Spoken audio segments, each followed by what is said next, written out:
Banks don't make their fortune by buying houses, they make it by lending money.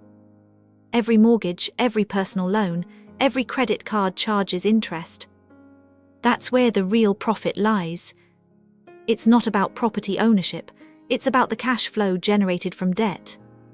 The average mortgage pays the bank thousands in interest over its lifetime, often more than the original loan amount.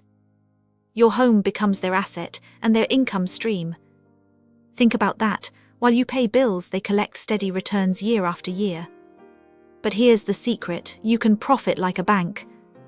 Lend wisely, invest in income-generating assets, and compound your returns over time.